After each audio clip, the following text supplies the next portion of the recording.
Hello, good morning, and welcome to Morning Brew on Hughes of the World. I'm Graham Hughes. Hello, welcome. Sorry for keeping you waiting, as will happen throughout August. I am tremendously sorry about that, but trying to get better. Big shout out to Witchy Wisdom and Billy Kershaw and Martin Harrow. Veg Pie is in there. Hi, Veg Pie. We've got Simon Smith, Perry Neum. Diz, obviously. Diz, how you doing? We've got Leapshin, Punninator, Gallifreyan Ren is in there. Great to have Gallifreyan Ren in there as well. Stu the Bearded. I can see Jenny Robinson as well. Sarah is there. Hi, Sarah. How you doing? Welcome. It is Friday, the 21st of August, 2026. Well done on making it this far. And I don't want to bring you down at the start of the show, but we're not even halfway through Trump's presidency. Just thought I'd point that out at this point, not even halfway through. Before we talk about the top of the show story, which is going to be about Channel 4's freaking documentary that they've made about how ADHD isn't real. Just like the one they made about 20 years ago, called The Great Global Warming Swindle, I think it was called, where they said that global warming wasn't real, which it is. But before we get on to that, I just want to mention something interesting about this court case that's going ahead at the moment in America, in Florida, where Trump has taken the BBC to court, right? Well, kind of. Let me get to this. Okay, so first of all, it's come out that only 285 people watched this episode of Panorama that Trump is suing the BBC over. So 285, not 285,000, but just 285, right? It's just hilarious, right? And of those, about 10%, so about like 28 people watched it in Florida. And out of those, about 22 of them were actually watching it in Slough in London, but the IP was tied to a cruise ship that was a Floridian IP for some reason. So about 3 people watched it. Oh, and also that was the numbers for who watched it from when it was put on to the end of the year. And and it was only uploaded onto the BBC iPlayer site a week before the election. A week before. So Trump wanted to sue the BBC for both financial compensation and also his reputation, right? And the BBC said, okay, well, we have this thing called Discovery, and what happens is you have to show us all your financial records to prove that we've caused you some kind of financial injury. To which Trump said no. Trump's lawyers said no, which is hilarious and pathetic. And they said that to do so would harm the president in some way, right? So yeah, being honest about your finances. Yeah, that could harm you if you're a crook, And so because Trump had a particularly supine judge in this case, a Trump-appointed judge, the judge decided that they could do something really quite unusual, which was to change horses midstream and say, actually, no, we're going to drop the financial side of this. We're just going to do the reputational damage that this documentary caused, that they edited together things that Trump actually said. Trump claimed that this was all done by AI. It wasn't. These are things that Trump actually said. So now the BBC are going after, because they've got to prove the reputational damage wasn't a thing. The BBC are going after Trump's his crime family, so his criminal sons, criminal daughters, criminal son-in-laws. And this is remarkable. The Secret Service. So in America, they have this weird system where the court clerk has to turn up, or bailiff has to turn up with an actual piece of paper, and you've got to take the paper, and then you're served with the bit of paper, right? I don't know if we've got the same sort of system in the UK. Anyway, so the Secret Service are blocking the anyone from the court in Florida from subpoenaing the people around Trump on January the 6th, which is what this whole thing is about. So the judge ruled that they could be emailed. At which point, Trump said, "Oh, this supine judge that I've got, who I appointed in my first term, well, I'm going to get rid of them. I'm going to put another judge in, right? That I actually appointed just 15 months ago, because you can do that if you're president of the United States. You can fuck with the legal system as much as you like, really. Yeah, that's hilarious. But the cherry on top of this cake is something that I didn't realize until I was reading about this yesterday. Under the BBC Charter, the BBC can't settle. Also, it can't negotiate with terrorists, but it can't settle. So it has to go to court. If someone tries to sue the BBC, it has to go to court. That's under the BBC Charter. So when I say that Trump's taking them to court, well, actually, Trump was expecting a settlement. He was expecting a payout. The BBC, by its own charter, can't do that. So this is why they've gone to court. Trump is suing the BBC for millions. I think it's like billions. I think it's 12 billion. I think that's it. 12 billion. Let's change emotional baggage into grief case. Oh, I like that. I like that, puninator. It's a very good pun. I like that. I appreciate your punnage there. And thank you for being a member for 29 months. That is awesome. You are awesome. Welcome. You are awesome. You're awesome. You get a you are awesome. Yay! I wouldn't settle for negotiating with terrorists like Trump either. Yeah. Wait, I'm not 41 minutes late. Holy moly, good morning, good day, good evening, good Friday, says Paulie Donkey. Hello. Trump's reputation is lower than a snake's naggers. I've been sharing the link to Morning Brew to Daily Fever morning shows. Damn fam. Oh, brilliant! Thanks for that. Uncover the news. Hello, you absolute darlings. Happy Friday, says Kimberly. There, which is really nice. What is the? Oh, it's someone doing a cartwheel. I was like wondering what the little people upside down were. Don't forget the hit piece they did on the trans community a couple of years ago too. Yes, Gallifreyman. Let's go back to Channel 4, right? Channel 4 have this fucking history of doing things that are just horrible, like doing documentaries, going after things and people. And so that doesn't need to be gone after. Do you know what I mean? There's enough of it on the. It's like I say when we get a troll, on this channel. I say it's fine. There's a million other places, little dark corners of the internet for you to go and excrete your slime. If that's what you want to do with your sad little pathetic life, Mr. Troll. Fine, there's other places, right? Channel 4 does not need to be giving oxygen to the Flat Earth Society or the climate change deniers or the fucking TERFs or the people who say that ADHD is a myth. It's just naughty children. In my day, you just gave them a slap. Yay, corporal violence. Sorry, corporal punishment. That is corporal violence, isn't it, really? But, we don't need a platform, Channel 4, because do you know what? I know this is going to be news to you daft cunts, but they've already got a platform, mate. They've already got several platforms. They already. Twitter exists, and it's owned by the world's biggest fucking gobshite, bigot, twat, transphobe, homophobe, racist, bigoted, fucking KKK piece of shit. It's fine. You can find for Facebook. Its algorithm is actually attuned to coming up with bullshit like this. That's what they want. You can go on Instagram. You can go on Snapchat. You can go on TikTok. You can go on Threads. You can go on Twitch. You can go on the fucking Discord server if you want to. Literally, and then there's every single fucking newspaper that exists, pretty much. Yeah, this is fine, Channel 4. You don't need to do this. There's already a million other fucking ways of knobheads getting their fucking message out. You don't need to make a fucking documentary, do you, twats? But they've done it again. They had to go with trans people a few years ago. They had to go at, global warming being a thing. It doesn't exist. About 20 years ago. And this is the same channel that brought us Benefit Street, where they thought, let's laugh at the povos. Let's laugh at the povos.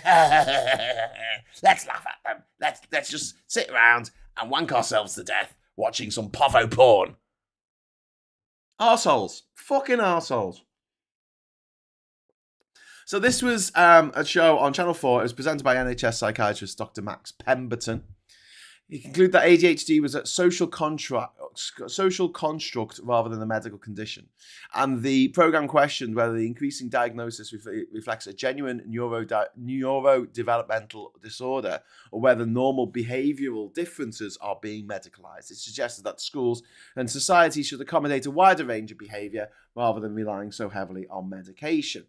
And what is what bullshit farmers do? You know, they don't give you unadulterated bullshit in the hand and say, here, take this. What they do is they put it inside a really tasty looking sandwich, so you don't know when you put it in your mouth that it's actually full of bullshit. And so yeah, we do need to look at people's behavior, and not everyone who has ADHD needs to have medicine, needs to be medicalized. And for some people, the medicine works very well. For others, it doesn't work at all. Doesn't touch the sides, doesn't change anything, you know? There are legitimate questions about overdiagnosis, which I've talked about before. Private assessments, prescribing, and whether some people are being diagnosed without subsequently receiving meaningful treatment, right? But questioning the quality of the diagnosis, right, is not evidence that ADHD itself is unreal, like it doesn't exist. And we've had this before. This is like a cyclical thing, right? So a mate of mine, he was diagnosed with ADHD when we were kids, right? So this is the late 80s, early 90s, when there were very, very, very few diagnoses of ADHD. And he was on Ritalin, I think, and because of the program at the time, it was like 6 months on, 6 months off. And when he was off it, he was a nightmare, and he couldn't concentrate, and he did really badly in school, and he got into trouble, and blah, blah, blah. And when he was on it, he was great. He could focus, he could get the job done, he did really well, right? When he turned 16, the NHS said, right, you're not getting any more of this Ritalin anymore because ADHD in adults doesn't exist. And it wasn't until my friend was 40 years old that he started getting his medication again, because they realised that adults could actually have ADHD. Women are underdiagnosed with ADHD and also with autism across the board, because for many, many years it was assumed that women couldn't be autistic and couldn't have ADHD. You know, problems with waiting lists in private clinics and prescribing practices are problems with the healthcare system, not proof against the evidence of the disorder. No, and there are denialists out there who will deny fucking anything. There was a movement in the 90s to deny that AIDS was a thing, like that AIDS actually existed. AIDS did fucking exist, and there were hundreds of thousands of people who died from AIDS, right? They died of AIDS. And not just people who were engaging in homosexual activities like the media like to make out, but also people who are hemophiliacs, people who needed blood transfusions, people who people who had used needles that hadn't been cleaned. People were given blood that was infected with HIV. And the scandal still resonates to this day. You know, where they're talking about getting compensation to the victims or the victims' families or the people who contracted it. But there were people out there who said that AIDS didn't exist. There's some people there now. And they will go to places like South Africa in the early 2000s and say, AIDS doesn't exist, HIV is just pneumonia, and you need to take these it's always vitamin fucking supplements, isn't it? It's always health supplements. It's always like the wellness cunts, isn't it? You know, wellness, here you go, have some vitamins. ADHD doesn't exist, cancer doesn't exist. And then they fucking die of cancer. You know the type, right? So there's a guy called Matthias Rath, and he went to South Africa. And he spoke to the government of South Africa, and he wanted to sell vitamins. He was a vitamin entrepreneur. He sold vitamins. And the government of South Africa in the early 2000s decided that AIDS wasn't a thing. And the health minister, right, she said that don't take your antiretrovirals, right? What you need is a nice salad. What you need is a nice healthy salad, because that'll stop you from dying of AIDS if you're HIV positive, right? Because AIDS doesn't exist. By the way, that health minister, do you know what she died of? You're not going to guess it. You're not going to guess. In a million, she died of AIDS. That fucking happened because of a cunt who went to South Africa, a German guy went to South Africa to sell some fucking vitamins, didn't care who he killed, didn't care who fucking died. And the AIDS epidemic in South Africa, and Lesotho and Eswatini and Mozambique and Zimbabwe, all those countries was out of fucking control in the early 2000s. And it's partly because of denialists, people saying that doesn't exist. The Foo Fighters famously had on an AIDS denialist on stage in like 2001 to go, yeah, AIDS isn't a thing. And they were like, yeah, AIDS, not a thing. Yeah, and you think cheating on his wife was the worst thing that Dave Grohl ever did. Anyway, but yeah, I hate this. I absolutely fucking hate this. There are problems, issues that I'm very aware of. I've got friends who are psychologists. I've got a friend who's an educational psychologist, for fuck's sake. Like I am aware that there are issues around ADHD in that it's not being diagnosed properly. It might be being overdiagnosed. It's being underdiagnosed in some sectors of society. It is being used as an excuse by some people who want, just to have literally a naughty child, but they want them to say, oh no, you can't punish my child for being naughty by giving them lines or making them stand outside the office. No, what you got to do is you got to say they've got ADHD and you have to. No, I mean, there are issues around it, but that does not to say it doesn't fucking exist, Mainstream clinical practice treats ADHD as a neurodevelopmental condition diagnosed through persistent symptoms, developmental history, and measurable impairment. There is no requirement for ADHD to be identifiable from an individual brain scan before it can be considered medically real.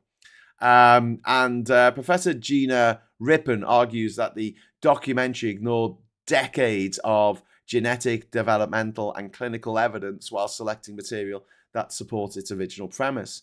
And do you know what? One of the things that kind of pisses me off about all this is there are a lot of fucking flim-flam snake oil salesmen and women on the internet who get their clicks, who lying about what symptoms of ADHD are. Because obviously everyone wants to know, what's wrong with them. Everyone wants to know why they're so fucked up, right? We all want to know why we're fucked up, right? That's just natural. That's just a human condition, right? And then you watch it you watch a TikToker and they go, have you ever walked into a room and forgotten why you walked in the room? You must have ADHD. Have you ever forgotten to take something into work with you? You must have ADHD. Have you ever been on holiday and you've left something in the hotel room? You must have ADHD. And I'm like, no, you don't. That's just normal. That's just normal humans. Like that's 100% of humans, Yeah, that's 100% of humans, okay?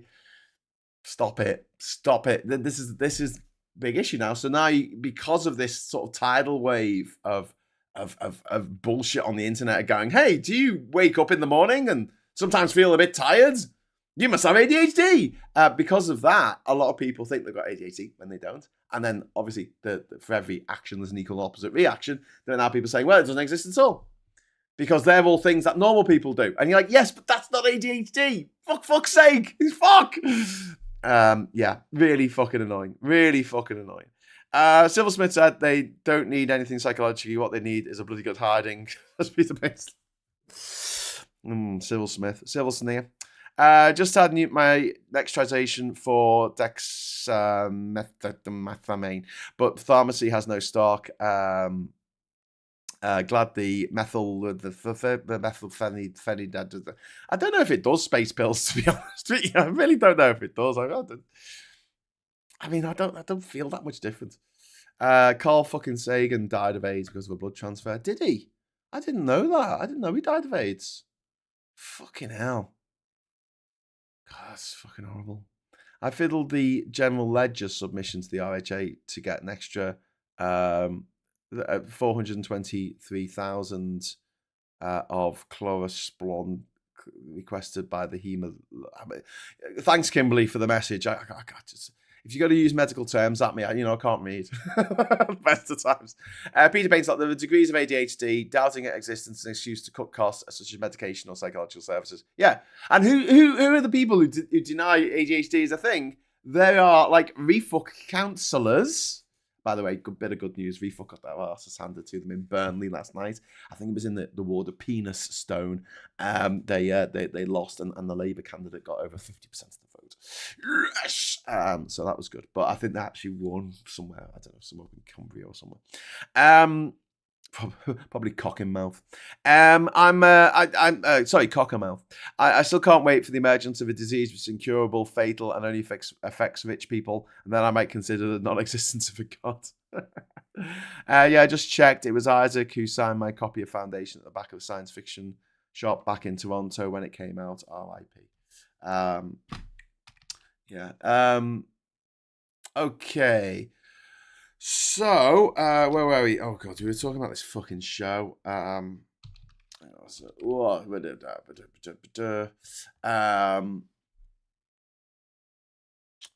have a look. Where was I? Oh, I was talking about the fact that the documentary ignored decades of evidence.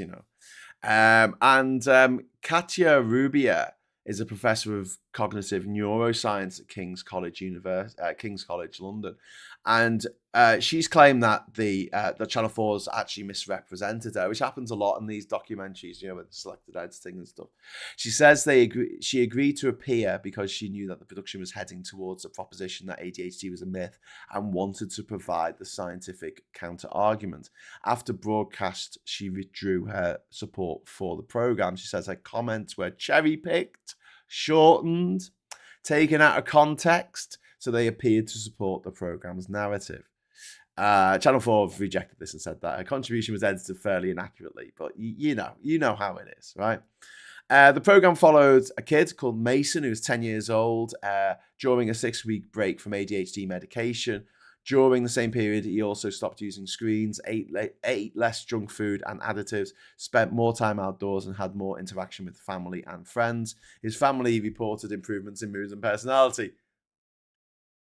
Okay, that is the worst possible test, because where's the control on that?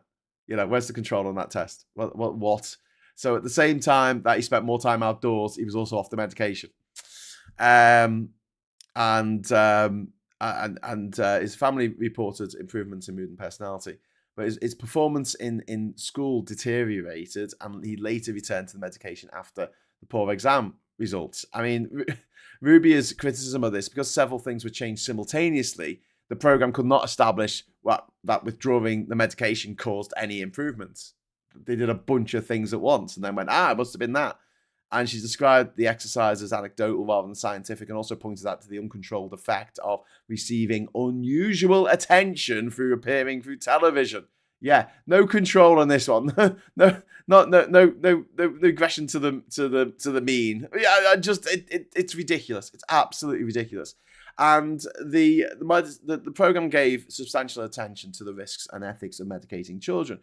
And critics said it did not give comparable weight to the evidence that the consequences of leaving significant ADHD untreated. And Rubia cited associating treatment with lower rates of suicide, substance misuse, crime, traffic accidents, and psychiatric comorbidity.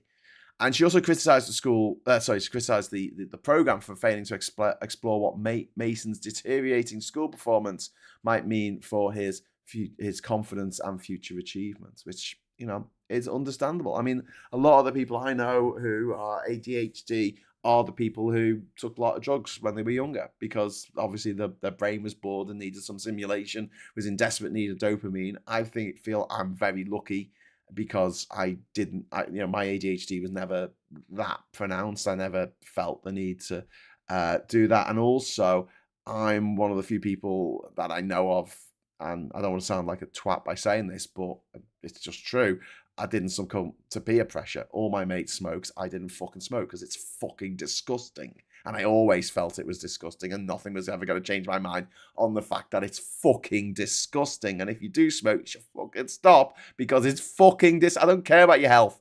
It's fucking disgusting. Stop it. It's like picking your nose in public. Jesus Christ. And then eating it. It's disgusting. Anyway, but yeah, so I mean, I'm lucky that I didn't go down that route. But a lot of my friends who are now in their 40s being diagnosed with ADHD, they took all the drugs when they were younger. And I get it, their brain was just undernourished. They were like, they were starved of the dopamine that other people have. I just that one day this year that I woke up and I was like, oh my God, I'm not absolutely fucking knackered. Like normally when I wake up, I'm knackered. My brain doesn't work for half an hour after waking up. I'm just like, nothing can work. If I try and get online, if I try and get on my phone and like try and write something, all the words are in the wrong order, all the letters are in the wrong order. My brain just hasn't woken up. And that's normal for me. I had one day this year when I just woke up. And it was like how I feel at like 1 o'clock in the afternoon. Do you know what I mean? Like I'm wide awake, I'm running around. It was weird. And I was like, oh my God, this must be what it's like for normal people who do not wake up feeling like a bag of shite every morning. No wonder they spring out of bed and go jogging. Jesus Christ, I couldn't do that. If I went jogging first thing in the morning, I would puke. I would just vomit. It would just be endless. It'd be like Team America World Police times 1,000. Yes, that's right. 911,000. It would be, yeah. I stop because it's disgusting. Yes, good on you, Daylight M. It's disgusting. Anyway, so yeah, the other experts have objected. Professor Anna Thapar, who chaired the NHS England's independent ADHD task force, she said the programme did not adequately use experts engaged in clinical ADHD research. She objected particularly to sensational comparisons between ADHD medication and corporal punishment. And the Royal College of Psychiatrists Professor Subodh Dave, I think his name is Subodh Dave, said invalidating ADHD does a disservice to both people with the condition and those treating them. Yeah, it was a really fucking scumbaggy thing to do, Channel 4. Oh, that coffee's too hot. Oh, just burnt my mouth. ADHD UK received more than 4,000 responses to a post-broadcast survey. More than 94% said that the programme increased stigma. More than 94% said it failed to represent ADHD fairly. More than 85% thought it suggested ADHD was not a real condition. Well, yeah, that was in the title of the show. And 88% said viewers were not adequately told that the skeptical medical opinions were minority positions. And I find this particularly insulting. People diagnosed with ADHD are not claiming that ordinary distraction constitutes a disability. I'm not asking for a free fucking bus pass. I'm not asking to get on the fast lane at the Alton Towers or to get free tickets to Glastonbury. There is a scale. There's a spectrum to ADHD, as there is to autism. And some people, it's manageable and you get on with your everyday life. And other people, it's really not manageable. And it makes everyday life very, very difficult. Diagnosis is supposed to identify persistent difficulties severe enough to interfere with everyday functioning. Someone can spend years struggling with attention regulation, organisation, task initiation. He says, finally starting his fucking book after what? When did I start the Odyssey expedition? 2009. What was that? 17? Fucking hell. What was that? 17 fucking years ago. Okay, cool. 17 years. Mate, come on. Task initiation, impulsivity, me, working memory and time management. Yeah, time blindness really fucks me up. It really does fuck me up, and it makes it very difficult for me to, function in this life where you've got to be, on time all the fucking time. And I do quite well with it, all things considered. I didn't miss many trains or boats or taxis or whatever I needed to get into to travel to every country in the world without flying. So, I'm obviously good at masking or good at understanding that I do have a problem with this. And the few times I did miss the boat, it was hilarious because it was just funny that I missed the boat. Anyway, someone like me could spend years struggling with this stuff before finally understanding why. And it's not because I'm a cunt, which is what I've always thought it was. It's because I'm a cunt with ADHD. It's easy. That's it, you know, and that's brilliant for me because it means that I have changed. And I've said this before. This is better than the medication. Just getting the diagnosis and going, okay, right. So I have to change the way I do things in order to accommodate the fact that my brain is wired differently. I'm not a bad person. I'm not remembering where the fucking pots and pans go in the kitchen, but because I'm a twat. It's just because I genuinely can't remember where they go. Like that information is not accessible in my brain. You know, because my brain doesn't hold on to things it doesn't find interesting. I can tell you the capital of Mongolia, but I can't tell you where the fucking, you know, the long spoons go in the kitchen. I'm sorry, I just can't. It's something that my brain doesn't seem to. So yeah, if you do need to put labels on things to help me out, then that's what you need to do. But yeah, and also it helps the people around the people with ADHD. You know, it helps people to be a little bit more forgiving for their weirdness. You know. um, and this goes for a lot of medical conditions, you know, where if you know that someone is suffering, that someone is having difficulty with a particular thing that you find easy, right? So there's people out there who can't walk, and I'm sure you find walking quite easy, generally speaking. You can walk about, yeah. But for the people who can't, the people who find it painful, the people who just can't at all, they're in a wheelchair, you know, walking's fucking difficult. You're doing them no favors by being like, oh, well, you know, it's easy for me. Why can't you do it? We never do that for someone who's in a wheelchair. Well, I guess some twats do, but most of us don't do that, do we? And why should it be any different from mental health? Why? Just because you find something easy to do, you know, or even education, you know, just because you can get your head around complex sums doesn't mean everyone else can. Just because I can remember the names of different capitals around doesn't mean other people can. Or should, for that matter, you know. Everyone's different, but if you know that there is a real reason why someone doesn't want to shake hands with you, and it's not that they're being rude, they're not being horrible, they're not being mean. This is you know they're autistic, for instance, right? And they don't want to shake hands with you because they're autistic, and because they're autistic, it's quite difficult for them to tell you why they don't want to shake hands with you. It's embarrassing for them. That's one example. I mean, you might have hurt your hand. I don't want to shake your hand. I've hurt my hand. If someone had hurt the hand, you wouldn't go, oh, you know, you've got to give me broken your fucking hand. And someone goes, I'm going to give me a good, hearty handshake like a brother's. So you really squeeze the hand like a bastard. Yeah. You wouldn't do it, would you? But when it's a mental health thing, oh, yeah, you're just swinging the lead. Oh, you're just being rude. Oh, you're just being a malingerer. Oh, you're just being a dickhead. Oh, you're just being a cunt. You know? This is the thing. They're telling people that the underlying condition may be merely something society invented. You know, it turns clinical debate about diagnosis into a judgment over whether the difficulties that people like myself feel every fucking day are real, and it reinforces the familiar dismissals of like everyone gets distracted. You need more discipline. Get off your phone. Try harder. Why don't you try harder? You know, people who've done nothing with their fucking lives telling me to try harder. Fuck off. You know, and you know, the better schools, workplaces, sleep, exercise, reduced distraction all help people with ADHD. Their usefulness does not logically demonstrate that ADHD doesn't fucking exist. The scientifically useful question, just like is not whether climate change exists or not, or whether AIDS exists or not, or whether ADHD exists or not, it's how to diagnose and treat it accurately. How to say, yep, climate change is happening. What do we do about it?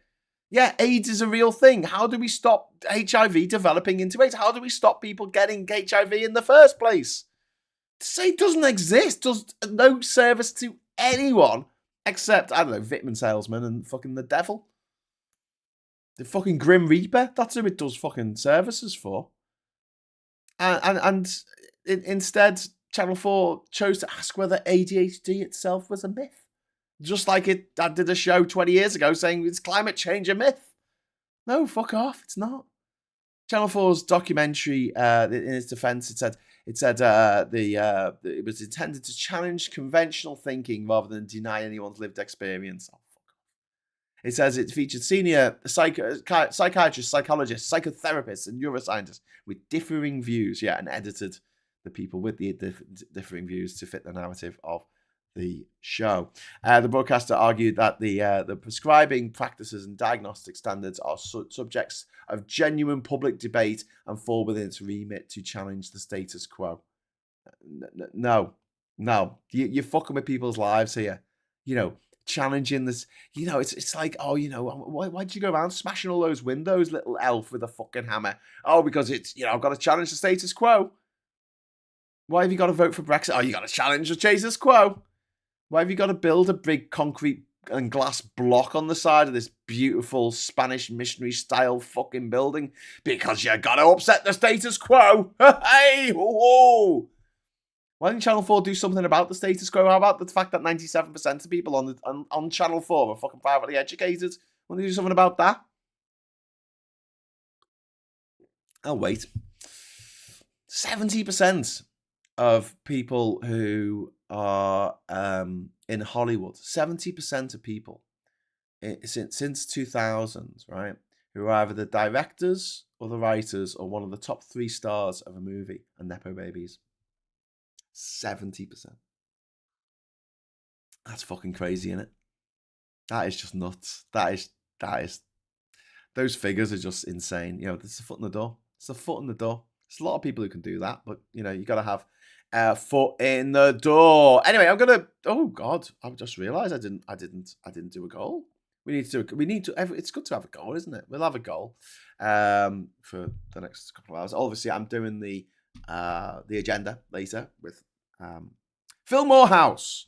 So please join me for that. But in the meantime, on this show, if you're very lucky, we could get some confetti, which would be utterly awesome. So there you go, confetti. Lots of emojis there. I love a good emoji. Gallifreyan man, struggling with fundamental aspects of who you are, having to wait years for life-changing, even life-saving medication, maligned by opinion hit pieces. Sounds familiar somehow. Yeah. They did the same thing to trans people a couple of years ago, Gallifreyan man. I mean, it's just a really scumbag thing to do, and it helps nobody. And what they do is they look at things around the periphery and they say, this isn't working very well. And it's not. People are underdiagnosed, and some people, there is an argument that it is being overdiagnosed. And that is as a consequence of the fact that there's too many people going in for diagnoses for ADHD for the NHS to handle. So it's going into private companies, and private healthcare companies have a little bit of an incentive to say, yep, you've got ADHD to everyone who comes along. Challenge conventional thinking sounds a lot like I have valid concerns, says Gallifreyan. Yeah. Valid concerns. That's what people say when they just go do something horrifically racist. Oh, by the way, that beady-eyed cunt who was the racist eugenicist fucking nutcase who went after Jason Arday, he's been suspended from his job. And he's probably going to lose it at the University of Ghent or University of Cunt or whatever the fuck he is. He's been suspended. Good. Pun says, wheelchair user here, Graham. Peeps do that. It's been called out for using disabled. I've been called out for using the disabled toilet because no woman needed it, and it's for them first, and I need to show respect. I was insane. Oh my God, puninator. That is insane. Yeah, I mean, look, I get it. Like, there are a lot of people out there who are just fucking scumbags who are just, you know, they have it in their head that all disabled people are just malingering, and only they have the, you know, the life experiences and the trauma and everything else, and no one else's trauma matters, no one else's lived experience matters, only theirs, and everyone else is just malingering. Everyone else is just swinging the lead. You know, that's the way a lot of people feel. Unfortunately, you probably know some people who are like this. You know, who, you know, everything's all about them and their experience. And then when you say to them, "But I'm going through stuff too," they don't give a fuck. They give a flying fuck. They're the types of people who say, "Oh, I'm going to set boundaries. Here are my boundaries. You can't transgress my boundaries." And you go, "Okay, here are my boundaries." And they're like, "Oh, fuck that. I'm going to shiz all over those boundaries. I don't give a fuck." You know, and I do blame. I know we go on about this far too much, but I fucking hate Little Britain, and the more the years go on, the more I fucking hate it. I didn't find it funny in the first place, and now years later, I'm here going, "What the fuck was that? What the fuck was that?" You know, 2 public school boys in fucking in blackface making fun of the disabled. Yeah. It sounds like I'm just asking questions, says Diz. Yeah. You get that a lot, don't you? I'm just asking questions. You should ask them a question. Why are you such a cunt? Do you ever wake up in the morning and think, do you know what? I won't be a massive twat today. No, I didn't think so. Tim Bex, I have friends and family who tell me I just need to get out more to help with my mental health. Tim Bex, I'm so sorry. And like, exactly, Tim Bex. That is the kind of shite that people come out with. I've seen it on the internet where, on Facebook where some knobhead, racist fucking uncle or whatever. I don't have a racist uncle, but I'm sure someone else's racist uncle will put something about, and they'll have like a walk in the woods. That this is medicine, and then a picture of some pills. This is shit. And the way that, especially with mental health, the attitude towards people who are on medication to just help them, through the everyday, is seen as a bad thing. Is seen as like a moral weakness of someone, which you wouldn't have for someone who's been treated for cancer. If they were taking pills to fucking make the cancer go away, you wouldn't go, ha ha, you fucker. Why are you so weak? Why didn't you just keep going? And this idea that you don't want to take pills for the rest of your life. Why not? Why not? Listen, okay, I'm going to break it to you. You're going to be taking pills for the rest of your life. Whatever the fuck happens, you're going to be taking pills for the rest of your life. If you're a woman, lots of women take the pill for, until they get to menopause. And then once you pass menopause, there's other things that you need to take pills for. You need to, going through perimenopause, you might need to take hormones. You might need to, hormone patches and things like that. That's medicine. It's medication. Why is there this stigma? Why is this thing like, oh no, you shouldn't, oh, you got a headache, oh, you shouldn't take a paracetamol, even though it fucking works, even though we know it works, and it does work. And do you know what? It doesn't work for some people, and that's fine. They'll use something else. Maybe they'll take some ibuprofen. Maybe they'll take some aspirin. I don't know. Maybe they'll go out and smell some fucking lavender. I don't know. Whatever works for them. But for a vast number of people, it fucking works to take the pills. So why are you stigmatizing people who've got mental health problems, mental health issues, and saying, oh, you shouldn't take the pills? No. If it's helping them, it's fucking helping them. What's the problem? But it's this thing, I'm like, oh, one day I'll be off these pills and then I'll be free. What? Hey, actually taking the fucking mini pill, taking the contraceptive pill, that gives freedom to women to not get fucking pregnant. So it's actually must be about freedom. But yeah, Barry Mitchell of Queen has died. I see. R.I.P. Oh, that's sad. Oh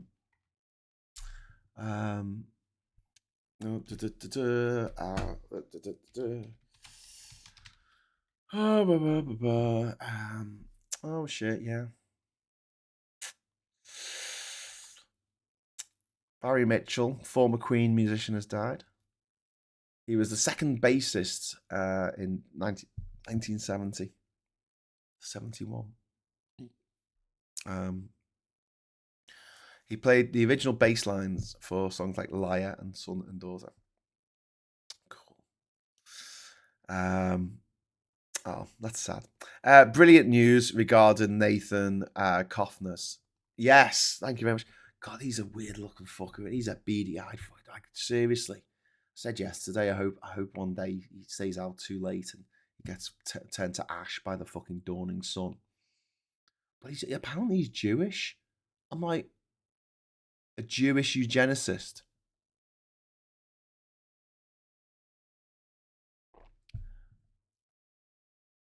I don't really know what to say to that. I mean, there's being fucking dense. Then there's being a black hole.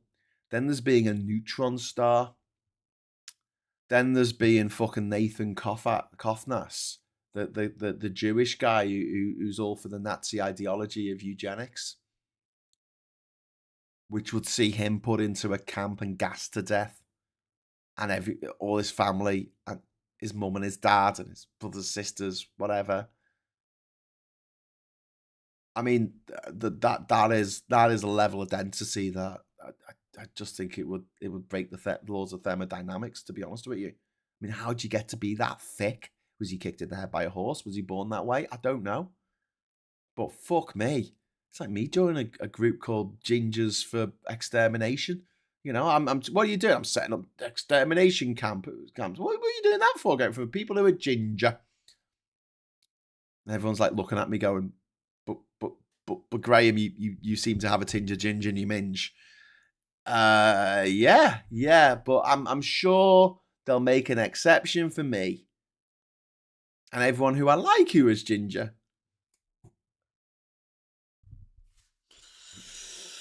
You know, the KKK in America, it's not just, it doesn't just hate black people. It also hates Jews. It is the leading anti-Semitic organization of the United States of America. Funny that. Unbelievable. Sarah says, trying to get through to the council that I need a stable home and living with uncertainty and change, which would come with temporary accommodation, would make my BPD with social anxiety worse. Yeah. And this is the thing, Sarah. You raise a really good point there, and love and support to you as always. A really good point you've raised there is the fact it is so difficult to get diagnoses, to get help, to get PIP, to get all this stuff that the people who don't use it and don't know anything about it, they think it just falls from the trees. They think you just walk out and you go, I've got ADHD, quick, give me a free bus pass. It doesn't work like that. It does not work like that. And the number of times that Catherine, who is profoundly deaf, has had to prove somehow that she's deaf in her life is ridiculous. She give them an audiogram, and they don't know what an audiogram is. There's no card that you get off the government that says you're registered deaf or registered blind. You don't get a card. It's got your name on it. You might get one from the local council, but you don't get one from, it's not a thing. It's not a thing on your driver's license to say, yep, deaf. Yeah, it might be in a way, it might be a good thing if there was such a thing, but there isn't. And it might not be a good thing. It might actually be a bit of a shit idea, to be honest with you. The Daleks were originally developed to take out the gingers, I heard. Well, that's fair enough. Uncover, I had that happen to me. I ended up in hospital for a week. Oh, shit, what? Undercover the news, I heard people think allergies don't exist and like to hide allergens in food to prove the other person is faking or attention seeking. Fucking hell. What is wrong with people? What is wrong with... I always thought Lou and Andy was funny as toothache, says Colin. However, I did laugh at Daffyd because the other actors like Ruth Maddox saying lines like she's eating cock. I thought it was mid. I just thought it was very mid and felt like a throwback to an earlier age of comedy sketches. It felt like something from the 70s that was somehow foisted on us in the noughties. I was much bigger fan of Monkey Dust, which is by far darker and more funny by a mile. That's how I feel when I talk about Gaza to an MP. Really wanted to shoot myself in the head. Ilgara, I'm sorry, and I think this is why it might. I'm going to write to you about this, but I mean, I think talking about anything to an MP is going to not do your mental health any good whatsoever. And if you need to talk about stuff, talk to us. Talk to us on here and in the chat. Talk to us on Discord. But MPs is just going to make your mental health worse because the MPs aren't going to give you the answers that you need. They have no experience of this kind of shit. They just don't know. They just don't fucking know. They're not trained psychiatrists, and they don't know you, so they're not your mate. They're not someone who cares for you. So you just it's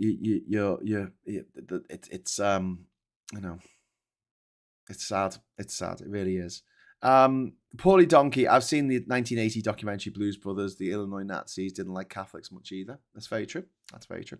And until the 1960s, I think, or the 70s, the Catholics were not allowed to join the KKK. When I've grown up have grown up hated and despised for being RC, for example, it does make you suspicious of people in later life. Well, I mean, this is the weird thing, right? We appear to be, on the whole, and I know you lot watching this aren't like this, but there's a lot of people who are very, very, very suspicious about their neighbours, right? Twitching the curtains, saying, oh, they're doing this and they shouldn't be, whatever. And they're not suspicious at all about, like, Donald Trump or Nigel Farage and the 5 million. There's a guy on my Facebook who just he's obsessed with the it was like a Labour minister who got robbed. She got mugged, which must have been quite traumatic for her. And she thought, they took her handbag, and she thought they took the work phone with her, and she didn't realise the work phone was at home, and she didn't report to the police, and she should have done. I think she was fined like 15 quid. And he honestly believes that is the equivalent, that process, right? That what happened there is the equivalent of Nigel Farage taking £5 million from a crypto donor in Thailand, based in Thailand, who makes his money through laundering money for the Russian aristocracy, for the Russian imperialist state of Russia, and this disgusting industrial military complex of Russia, which is making a fucking killing by killing, he thinks that's exactly the same. You know, Nigel Farage, £5 million, which he then went and had a meeting with the governor of the Bank of England. Can you do that? Can you have a meeting with the governor of the Bank of England to ask him to go easy on the whole, the crypto stuff that they're planning to do? Because he didn't want his mate, who's worth like £31 billion, he didn't want him losing some money.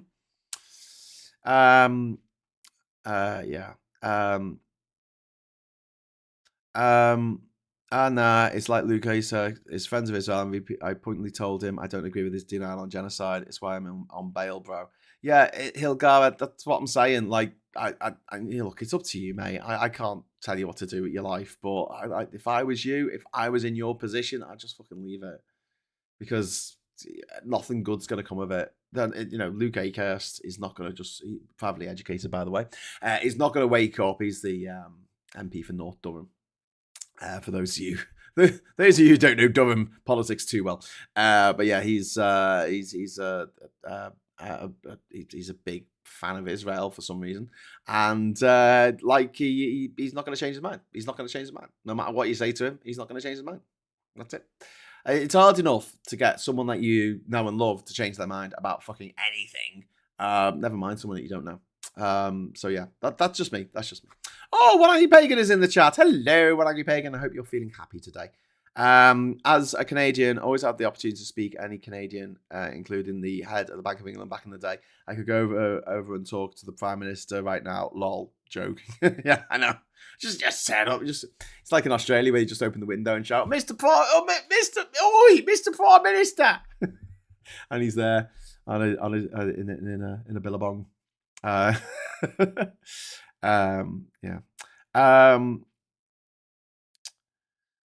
Person, morning pagan.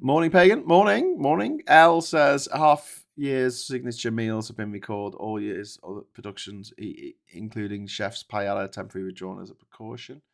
What's that about? Is that in the UK? I know they found metal in bread in America, like sourdough bread has had to be recalled in America because of metal, shards of metal being found in it. This is what happens when you do away with oversight and any kind of standards. You get metal in your fucking bread. You get salmonella in your eggs.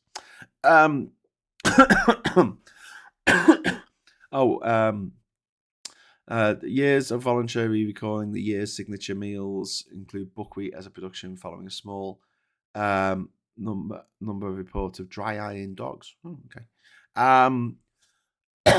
Yeah.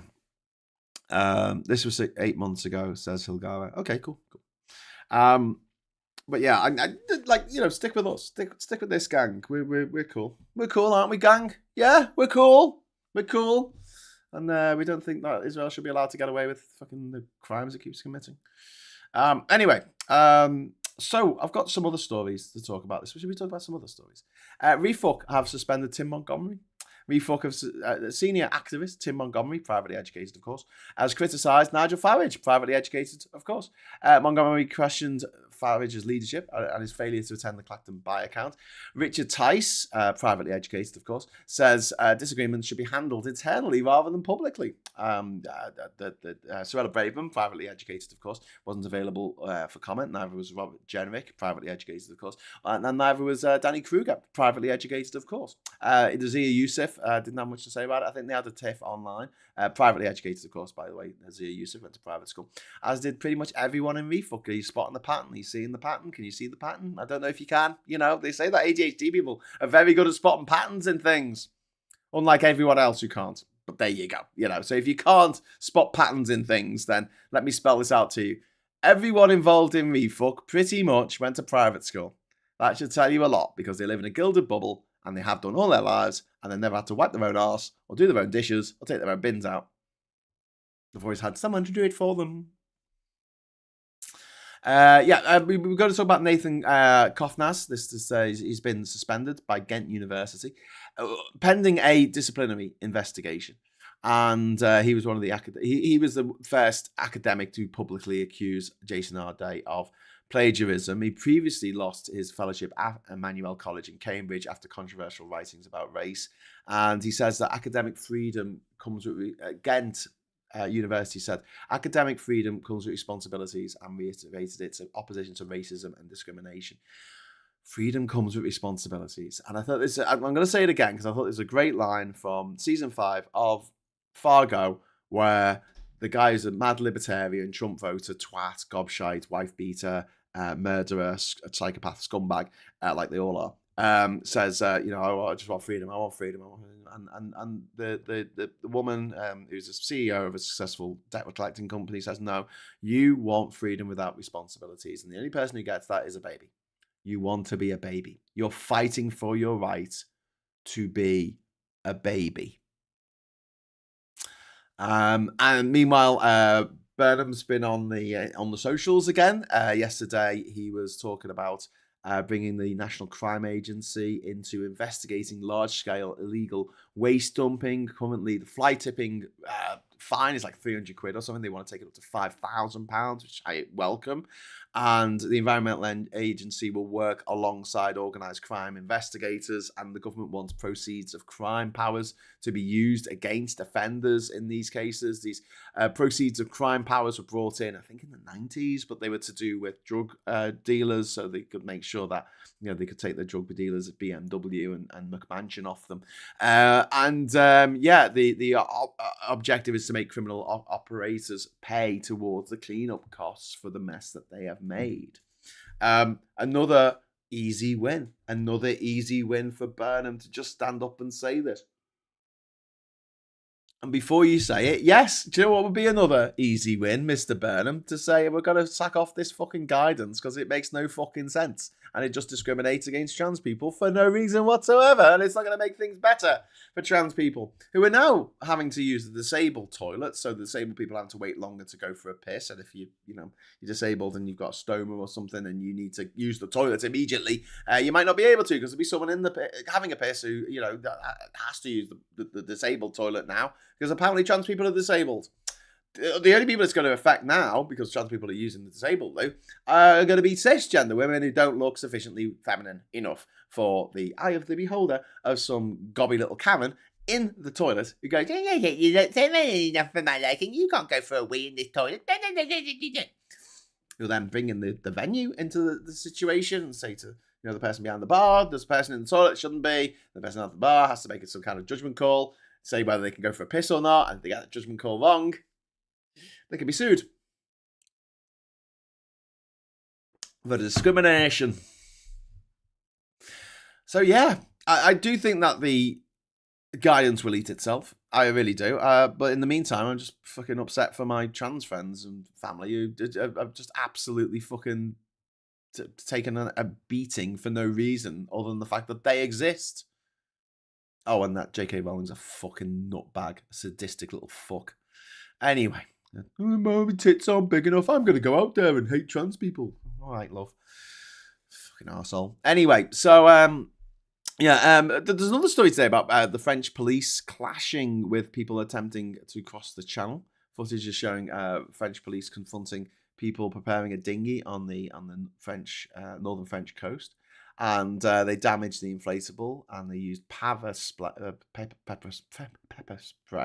and objects were thrown back at the police. Enforcement has intensified following the latest UK-France migration agreements. Obviously, Labour have been all over this, and they managed to get the people coming across. To reduce the number of people coming across. But it is remarkable, right? Go on any of Andy Burnham's announcements on Facebook. They'll say, right, we're doing this for the Northeast, or we're bringing in this thing to stop fly tipping, or we're doing this thing to stop homelessness, blah, blah, blah, right? And the first comment is boats. Nothing else, just boats. And then there's a load of more comments just go, boats, boats, boats, boats. It's like, you know, in South Park where they did the special where there was like when Trump won the election the first time and everyone was vomiting everywhere, and there was a guy going, they took our jobs," and they start clucking like chickens because like they took our jobs, they took our jobs, they took our jobs. It's a bit like that with the boats. You know, like Father Ted, you know, Father Jack and Father Ted, yeah. You know, fuck women, arse. You know, it's like that. Boats. And it's Nigel Farage just giving everyone in the country like this weird fucking neurological disorder that makes them just shout boats randomly at people. Whenever you say, "Hey, look what they're doing. Boats!" Oh, okay. And, you know, you'd understand it if it was something that personally affected them. You know, like the trans guidance affects people who are trans really badly. It affects people who aren't trans as well really badly. It's a shit piece of shit that some shitheads put out there to be shit to people because they're shitheads and that's what shitheads do. It's not even the same level. You know, it's just weird. It's just weird. Anyway, so the number of boats that come down. Meanwhile, Israel has admitted that soldiers fired on Hind Rajab's car. So this is the Israeli military is now acknowledging, after denying it for a couple of years, that they now acknowledge that soldiers fired at the vehicle containing 5-year-old Hind Rajab. Hind and 6 relatives were killed in Gaza in January 2024. Israel had previously denied its troops fired. They denied their troops were in the area. Military police have opened a criminal investigation, and 2 Palestinian Red Crescent paramedics sent to rescue Hind were also killed. 5-year-old girl, cute as a button, 5-year-old girl, shot dead by the IDF. They lied about it, and they also shot dead the first responders and lied about it. Yeah. I think this is getting to the point where if anyone is in the bunker with these motherfuckers, you know, the IDF, the Israeli government, are we the baddies? Are we? Yeah. There we go. Ice Boo, thank you very much for the £2 super chat. I'm a woman and not disabled. Yep, absolutely. Couldn't agree with you more. And yeah, I mean, this whole thing about the fucking toilets, and I know we talk about it a lot on this channel, and it's fair enough. And not many other places on the internet where they talk about it at all. Never mind too much. But it is just so infuriating that the baddies keep winning, and people who you think are goodies are joining the baddies and going, "No, this has got to be done. It's got to be done. Why? Why has it got to be done?" No woman ever threw herself in front of the fucking king's horse at Ascot because she needed to have a piss in a fucking toilet without a trans person being in the cubicle next to her. It never happened. Never in the history of the fucking world. Women didn't fight for this. Women fought for the vote. Women fought for equality. Women fought to not be raped in their marriages. Women fought to be able to get divorces. Women fought to be able to get mortgages and credit cards in their own fucking name. No woman ever fought realistically for anything, remotely near what apparently, feminists, they're not feminists, they just call themselves that, are demanding that a trans person may not piss in the cubicle next to them. That was never part of the suffragette movement. It was never mentioned. In fact, the segregation of male and female toilets only came about in the Victorian era because of Victorian male prudity. Male prudity. And it was probably because a lot of gay people in the Victorian era who fucking love public toilets because you could go out and have a quick fuck with another man, which is great, lots of fun.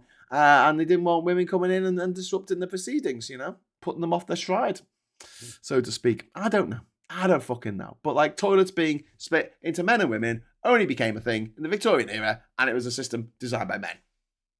Because they didn't want to have to wait to use the toilet, because there's always a queue for the women's toilets, isn't there? ICE just arrested Berim Sorko, 55, a man who spent 2 years undercover infiltrating Al-Qaeda for US intelligence while he stood at the front desk of a New Jersey immigration office. Poorly Donkey, wait, this is amazing. Anyone could say they're a trans man or woman and use a disability disorder. It's easy peasy lemon squeezy. Yeah. But then again, anyone could say they're a trans man. I could say I'm a trans man and have to use the women's toilets. If I wanted to go, that was my kink. I'd stick my head under the cubicle door and watch women go for a piss. That's what I wanted to do. It's illegal, by the way. That's illegal. That is actually illegal. But if that's what I could just go in and say, I was born a woman.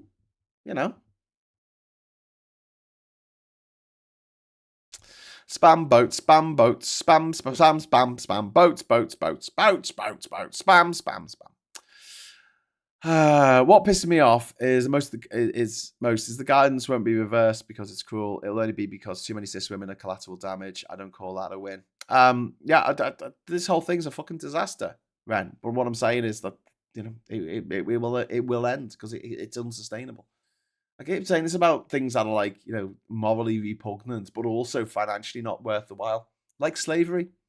Don't let anyone tell you that we stopped slavery because it was a moral issue. It's all to do with the money. It's costing us too much. Wasn't worth it. We had an industrial revolution. We had British children to send down the mines. It still says 0 out of 5. It does. My clock, my thing doesn't work. Oh, excuse me. My counter, whatever. My thing doesn't work. I shouldn't say that. Someone's going to clip that now. I'm put it. It's going to become a GIF. My goal counter is not counting. It's still on 0 out of 5. I've had 2. Oh, I'm sorry.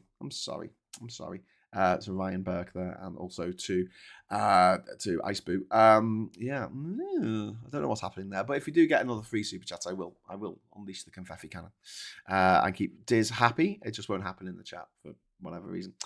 Israel clears itself in killing of Canadian during airstrikes on World Central Kitchen convoy. Canada's Foreign Affairs Minister calls decision not to investigate unacceptable. Yeah, Israel clears itself. Just like Trump clears himself from all the things he's done. I'm going to forgive myself. I'm going to give myself a pardon. Jenny, someone on Mumsnet, was complaining that the toilets at her workplace have been made gender neutral. That's what happened, didn't it? You've got it set up for Teal super chats. Yeah, but Teal's £2 in it. Is it not? I'm gonna remove the goal. Remove it. Get rid of it. We don't want it. Goal successfully disabled. Haha. There you go. You can use the disabled toilet now. Oh, you're right. Oh, fuck yeah. That's why. Sorry. I'll make it all the colours. There you go. Sorry, it was £5 and above. Didn't realise. Sorry, I was distracted while doing it. I apologise again. Anyway, what else is going on in the world? So the terrorist Itamar Ben-Gvir, who's a Israeli terrorist who's in the government for some reason, he posted footage from a site where gallows are being constructed in Israel. This is connected to Israel's newly passed death penalty legislation for Palestinians. The death penalty doesn't count for Israeli citizens; it's just for Palestinians. Fucking grim as fuck. A fucking gallows. They're setting up a. I mean, how anyone around the world, because most Jewish people are pretty fucking liberal. All Jews I know are pretty fucking liberal, and to see this happening in Israel, I mean, keep saying that the greatest force for anti-Semitism of the 21st century is Benjamin Netanyahu. Because you look at how the Jews have been treated over hundreds, if not thousands of years, right? And that was for doing nothing. That's when people didn't need an excuse, you know? Really fucking grim. Also, 17 people have been killed in Ukraine. More than 40 others have been wounded. Residential buildings and civilian facilities have been damaged. And Zelensky has also highlighted Ukraine's shortage of Patriot interceptors to take out these missiles coming in from Russia, paid for by, facilitated, the money for this facilitated by the guy who funds Nigel Farage. Nigel Farage's sugar daddy. What else have we got in the chat here? Doesn't apply to Israelis committing the same crime. Yeah. Yeah. It's so grim. It's so fucking grim. The bloke who recently said Palestinians are not humans. Yeah, the terrorist. Ben-Gvir. He's a terrorist. He went to jail for terrorism because he's a fucking terrorist. It's the equivalent of Saudi Arabia putting Osama bin Laden in charge.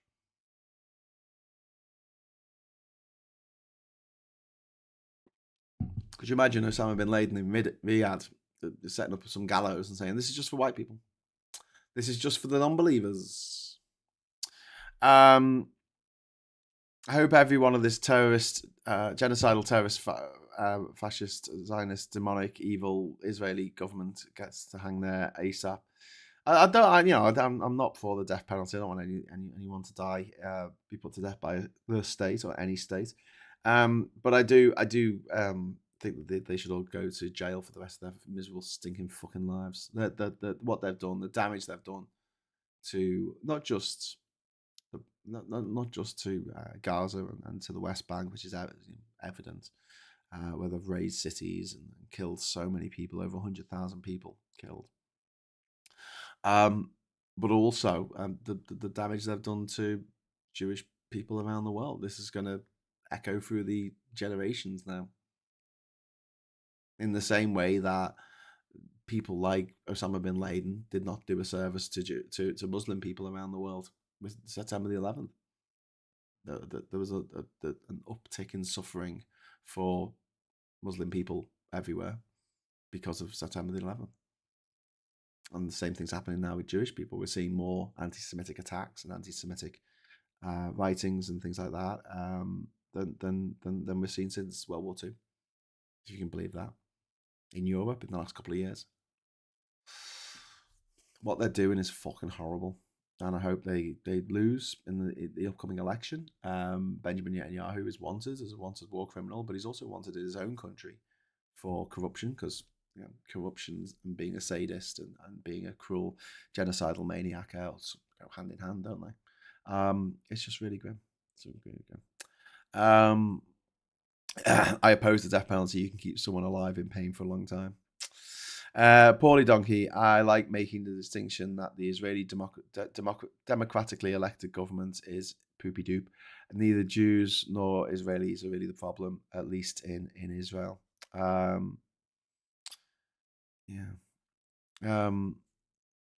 Jews nor Israel is really the problem, at least in Israel. I don't really understand. Sorry, I didn't really take that in.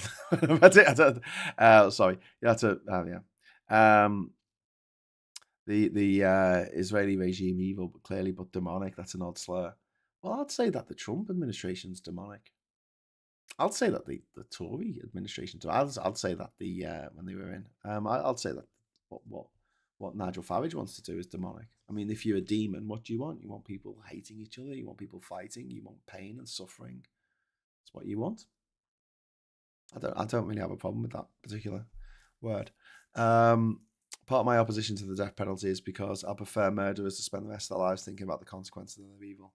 Yeah, spend the rest of their lives not having a good time. Yeah. Yeah.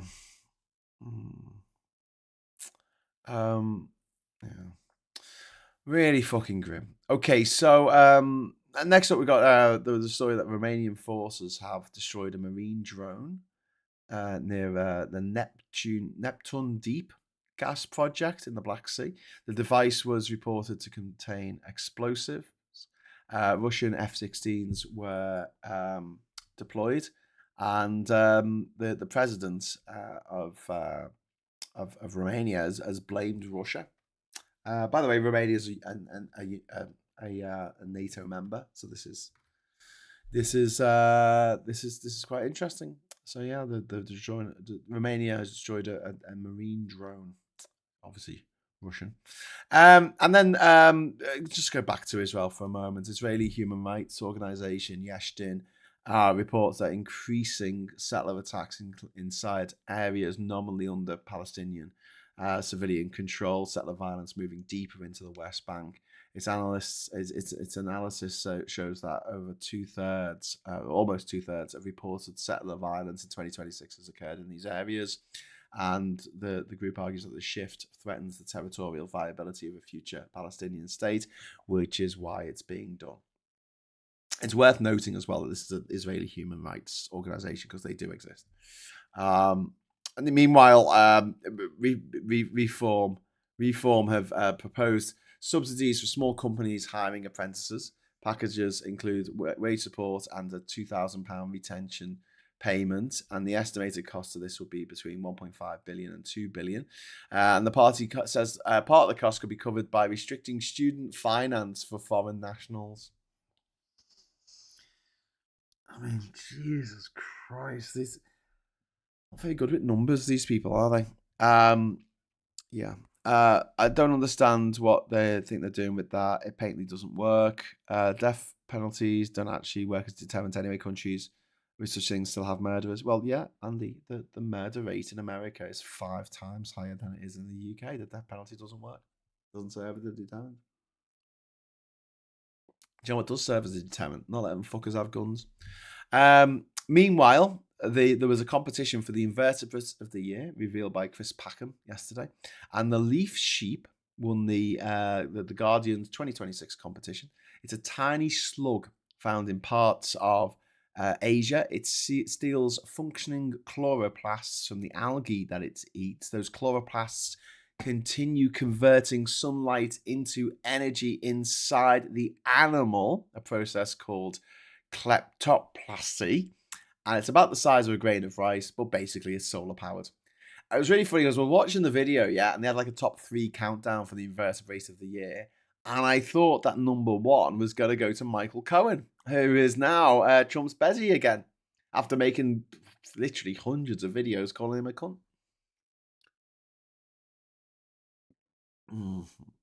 Never trust anyone on the right.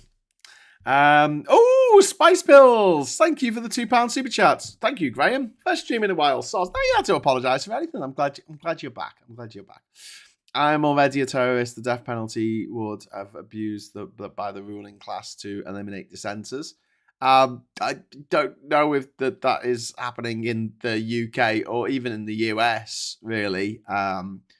I suppose they've got ICE going around just killing people willy-nilly, but the judicial system in America, it's to murder people by the state. Obviously, the number of people murdered by the state goes through the roof when Trump is in charge. Remember, Trump said that people are the sex they are at conception. He did, which is female, which is everyone's female, because everyone's female at conception.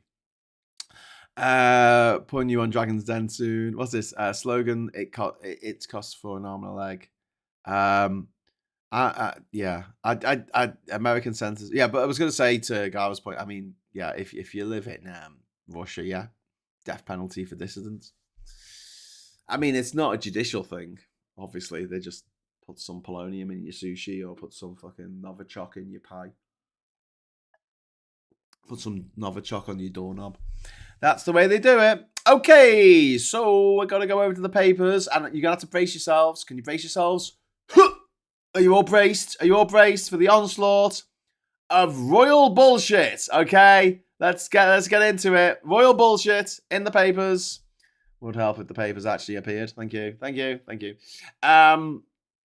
King puts William first as Harry heads home. Right. Now, we covered this yesterday, briefly. Gallifreyan Men wasn't happy about it, but we did cover it yesterday. So we're not going to cover it today.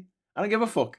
But this is what's going to happen. The newspapers are going to go fucking mental, right? They're going to lose their fucking minds about Harry and Meghan living here. And everything they do will be analysed and overanalyzed. And, what's she going to do? What's he going to do? What's he going to do for work? What's she going to do for work? She's going to go back into acting. If she does, she's terrible. Oh, everything she's in is awful. No, it's not, actually. Suits us all right, for some formulaic case of the week, fucking TV legal drama. It's fine. It's not fantastic. It's all right. She's good at it, though. Maybe she'll go back to acting. Maybe he'll go back to flying helicopters. I don't know. But yeah, Mr. Tisk is straight in there. Fucking royals. Stop. Okay. All right, calm down. Come on. It's okay. We can do this together. Okay. A trauma shared is a trauma halved. I think, is that the expression? I don't know, something like that. But I did warn you. Face yourselves. We're gonna go back. All the papers are like this. Okay. So there's Harry there. He needs a hat. And then there's Gove reform to turning England into maths power. England is becoming a maths powerhouse thanks to reform introduced by Michael Gove, apparently. 185 boats stopped. France says it's prevented 185 small boats from crossing the channel. Arday accuser, being the American academic who made plagiarism accusations, has been suspended. Good. Deadly strikes on Kyiv, which I mentioned. City scam warning. The city regulator has told consumers to avoid unregulated loan notes, which is said were potential scams. And then the independent football regulator has contacted the police as part of its inquiry. Inquiry? What's an inquiry, Graham? Is that like an inquiry? They're having an inquiry. Just making up new words here, aren't I? You can tell this is live. Into allegations made against David Sullivan, the West Ham United co-owner, who is apparently a fucking horrible, nasty little fucking sex pest, gobshite, piece of shit. Should be in fucking jail. Should be in fucking jail. Never trusted Cohen, still don't trust the Lincoln Project. Yeah. I'm not even bothered by Roll Nonsense, just utterly indifferent to their drama. And grumpy first thing in the morning. Oh, Gallifreyan Ren. Can we send hugs to Gallifreyan Ren so she's a little less grumpy? You don't want you grumpy in the morning. Come on, you come on this show. Come on the show. You know, put your thoughts into the chat. Let's and let's not get it. Let it all get on top of us because it's fucking shit, isn't it? Isn't it? It feels like a relief just to be able to go. It's fucking shit. It is fucking shit, isn't it? It's just fucking shit. But thank you for coming on each morning, even if you're feeling like shit. And people in the chat here, thank you for coming on and joining us. If you'd like to join our friendly friends in the friendly chat, what you need to do is press the friendly subscribe button and wait for a minute. But yeah, it's shit. It's shit. So let's sail up shit creek together. And this can be our paddle. This could be a paddle. Because, going up shit creek with a paddle's bad enough. But there you go. I hate Suits as a show, says Nunez. Every character is so unlikable, and I loved Gabriel Macht in the spirit. It's not just a Megan thing. And, I don't like lawyers, so. Sorry to any of my lawyer friends watching. But yeah, I tend to find that, when I'm watching a show and I don't like anyone in the show, it really puts me off. I need someone to get behind. That's why I'm glad they didn't kill off Jesse in the first season of Breaking Bad, because if they did, there'd be no one good to get behind in that show, because everyone's a fucker. To be honest, looking at the trailer for Suits, all those people would get a slap. My thoughts: Burnham's a bell end. I hate Labour. I want to cook salmon. That's it for now. That's that. Yeah. Okay. Okay, so back over to the mail. I told you it's security could cost taxpayers £5 million a year. Could, doing some real heavy lifting there. Could. Why is that? Because that's how much it costs to protect Prince William and Princess Catherine and their little crotch spawns. Is that crotch spawn? I suppose it's singular, isn't it? Crotch spawn. Is that how much it costs? Oh, that's interesting. Hedonize has joined the channel. Yay! You can join the channel if you want as well. You just press the join button. There you go. Join button. And you can join as well. Hedonize is here. Welcome. You are awesome! Yay! Thank you, Hedonize, for joining.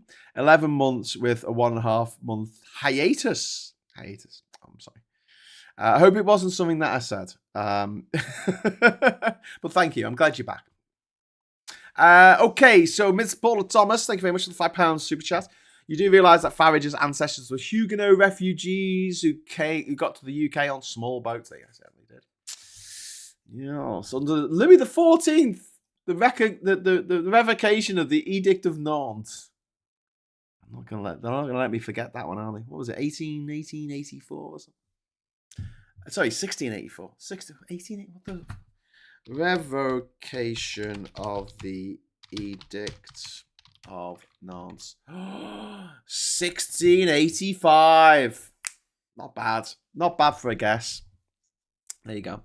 The Edict of Nantes from 1598. That was signed by King Henry IV of France. Henry the Fourth, Henry the Quatre.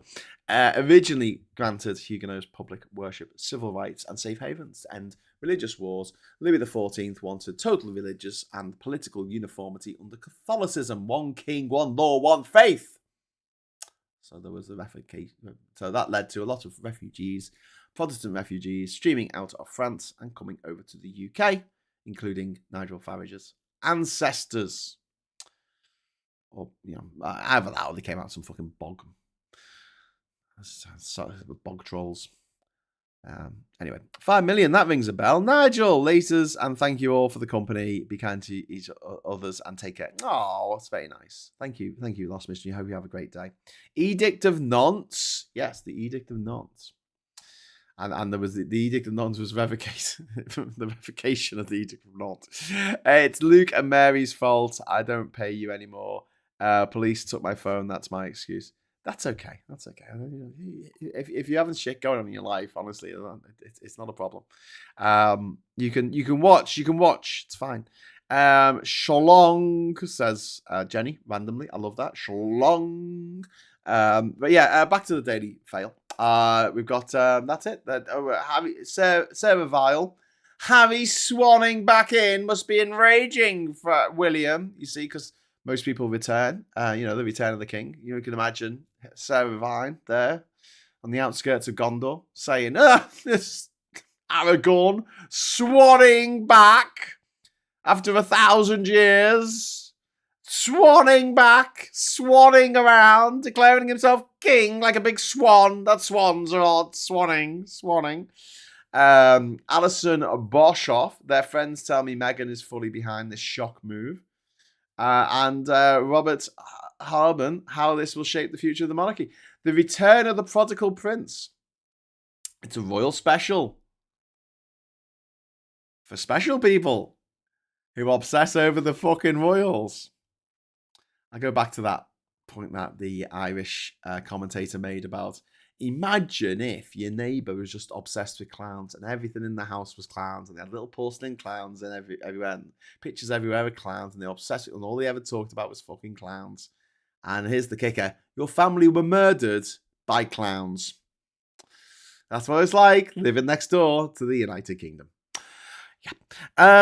Anyway, where are we? Meghan should host a chat show called Usual Sussex, post on Usual Suspects, just to piss off the haters. By the way, they aren't working royals. How is that different to the rest of the royals?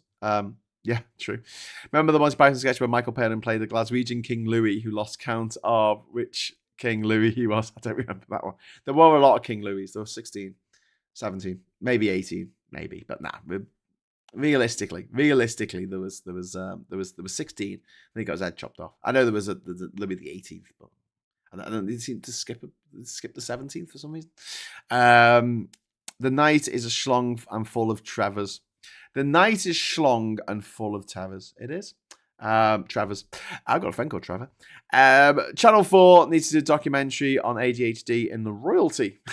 Okay. Canada puts all its meanness into its geese. Well, Dragon's Meat. It's funny you say that, because to bring in the geese thing, right, with swans, right, swanning about. So we went to town yesterday and we were walking back to the car, and we were walking along the River Wear, right? There's a weir on the Wear. There's a few weirs on the Wear, actually. We were just a little bit down the river, and a lot of the algae that had accumulated during the dry spell was finally breaking away and making its way down the river, right? And there was a rock in the river, and there was a goose on the rock. There was a goose on the rock, and there was a swan in the water, and then there were some ducks just sort of standing around. And this goose and this swan were having at it, because obviously the swan wanted the rock, I think, and so the swan was like, it's like swans hiss. Have you seen it? You've heard the swan, and the goose was like this, and the swan was like. And it was like, and there's a bit of a standoff between the goose and the swan. It was just funny, and then all the ducks were just like, yeah, whatever, fuck a duck. I'm a duck. I don't give a fuck. I'm a duck. I'm a duck. Anyway, I don't know why I brought that up, but there you go. Geese, swans, swanning about. Here he is, swanning about. Look at him. Look at him. See the subtlest there with the Daily Telegraph. They've used the British flag to do a cross because he's not welcome. There you go. It's cross. Not welcome. Not welcome, Mr. Man. You know, with your coat. God, can you just shave your head, mate? Just shave your head. It's fine. It's gone too far, mate. Jesus, just do it. Harry hopes to win back King's trust. Is that a thing? King's trust? It isn't the. I thought it was the Prince's trust. Anyway, Israel says patronising Miliband is harming relations with Britain. Israel can go fuck itself. River cruisers dry up thanks to heatwave. Well, that's not to be unexpected, is it? You need rivers for a river cruise. If you ain't got no river, you can't have no cruise on the river because there's no fucking river. God damn it. Are you bidding on a talkie toaster? Hi, I'm Talkie Toaster. The translation of the swan versus goose was your mother smells of elderberry. Yeah. They're just like, because they both got long necks, and they were like craning their necks at each other, going, and this swan in the water and this goose on this rock, just like. Anyway, wasn't it called Better Than Life? Plus, ducks are rapists. Probably, yeah. We get Canada geese in on Irwell, not far from the city centre. The often Croatia road en masse at the traffic lights. That's kind of cool. Why did the goose cross the road? I don't even know the answer to that. So there's two cats having a swimming race, and there's a British cat called 123, and there's a French cat called Un Deux Trois. Which cat wins? The British cat. Because Un Deux Trois cat sank.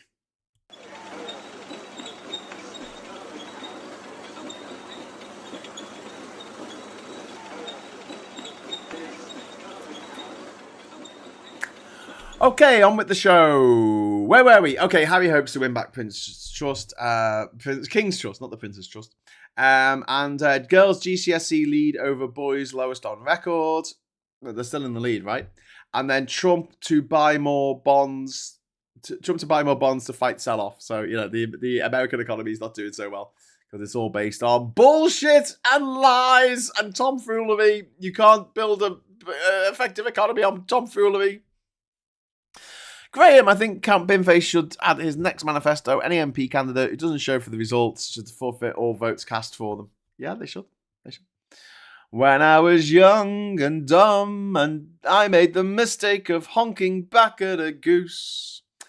As Gallifreyan man, I'm sure just sang to us. Sorry about singing there. You get black swans in Dawlish, just south of Exeter. They have black swans in Australia.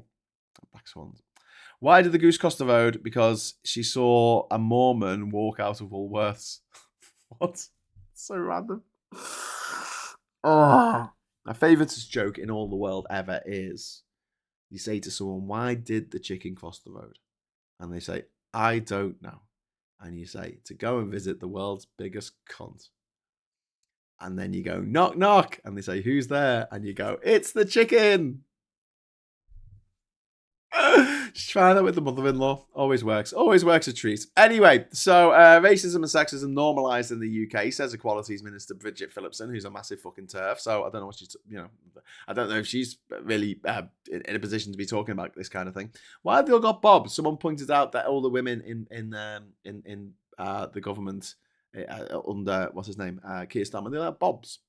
Bob. But they all have bobs. They all have bobs. Anyway, Geek Chic. Weezer are back. Weezer. It's my first ever gig that I paid to go and see. It was Weezer. Ooh, I look just like Buddy Holly. And then you've got Pedro Almodovar, who's on fighting Netflix and making his riskiest film. Yeah, it's Spanish filmmaker. Very good, by the way. Night of strikes on Kyiv kills at least 15, which you mentioned. In the show today. GCSE resits criticised at a pass rate slump. The government's plans to make young people continue studying maths and English if they fail GCSEs could be demoting and ineffective. Just can't do it, can you? You just can't do it. Poorly, they're protected because they're only good eating, only for the richies. Yeah. No, you don't eat a swan. You whack your arse on a swan's neck. That's what it's for. You grab its head and its body, and you sort of do a little sort of tug back and forward over your rusty sheriff's badge, and it cleans up nicely. Why did the chicken cross the road? I don't remember, but don't mistake that for an ADHD symptom. I'm just forgetful. Yeah. Trump foolery. Oh, I like that. Oh, good God, it's not fucking Weezer. Spelled with a H for some reason. Yes, Weezer. One angry pagan. Yeah, take that. Why did Jesus cross the road? Don't know. Jesus Christ, something to do with being nailed to a cross. He went into an inn with 3 nails and said, "Can you put me up for the night?" Ren the musical coming soon to a Liverpool theatres. Oh, that'd be cool. As a dirty immigrant, says Paulie Donkey, from the colonies, the idea that swans are protected the way they are is a ludicrous example of Brit Mad Hattery. Oh, we got loads of it, mate. We got loads of it. Is this a confession, G? I don't know. What was I confessing about Weezer? Yes, I went to see Weezer live. They were good. I enjoyed them. It was 32 years ago. I'm just dead old. No, 31 years ago. Okay, what else have we got? We've got the Daily Star. We've got another one about Prince Harry. Trump's reason for US Megxit. Prince Harry and Meghan are heading home because they're sick of the orange man baby Trump, says US sources. I don't blame them. Financial Times. What can golf learn from American football? Absolutely nothing. Should we knock the ball a little bit and then stop and then talk about it? Honk for Zoe Bread. They're really having an impact by going after the companies in the Astley business horror. They are. Astley and Wigan. They've built these massive fucking warehouses, and she's on a one-woman crusade to fuck their shit up, and she's doing very, very well. She's doing very, very well, bringing attention to the fact that these massive fucking warehouses were built literally on the doorsteps of people's homes and the school, and they operate 24/7, and they have reversing alarms and horns going and all this kind of shit, and all the companies that actually use this facility, she's targeting them as well and getting them to say we don't want anything put in this facility. She's brilliant. She is a masked crusader along with our friend Count Bimface in a time when we really need some really decent masked crusaders. So yeah, quite good. And yeah, if you follow her on Instagram, it is not Instagram. Well, yeah, you can follow her on Instagram, but you follow her on TikTok. She is at Zoe Bread. Worth a honk. Maybe I should get one of her honks. If you don't follow her, you don't know what the honk is. It's a bit of an in-joke, but when she has to say someone's name that she can't say in the video for legal reasons, she'll resort to making a honk instead. Graham, you're not old. Ah, thanks, Colin. I love you. Thank you, Colin. You're always my favourite doctor. You were always my favourite. Mum dedicated Teenage Dirtbag to me when I was 13. I hate that song so much. Okay, One Angry Pagan, right? I need you to sit down, okay? Put the weapon down. Put the weapon down, okay? Yeah, you ready for this? Weezer are not Wheatus. Wheatus sung Teenage Dirtbag, which I absolutely agree with you, is the worst song ever written by anyone ever. I mean, it's up there with Sandy Tom's I was a punk rocker with a flower in me fucking hair. Like, fuck off, right? Don't even mention being a punk rocker. Don't even mention being into Iron Maiden if that's the song you're going to sing, right? Weezer are a different band. They're the band who sung The Sweater Song and Buddy Holly and Pork and Beans. And yeah, they're like West Coast surf indie pop. It's good, but it's not. I don't think it's your taste, but they're not Weezer. They're not. Okay. You can pick your weapon up again now. Okay, so back to the Financial Times. US bonds slide after Bessett's buybacks failed to calm jitters. Sell-off persists despite intervention. Debt pile and inflation stoke anxiety. $40 trillion. $14 trillion of debt that the US is in.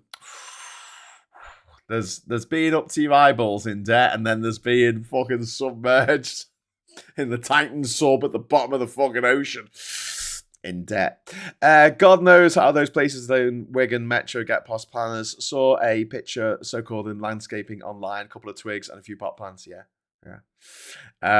Indeed. Plus Weezer, I hear they got a puffer. Hey.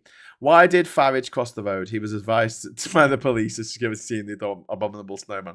What do you mean 5 million and pip? Yes, exactly. Yeah.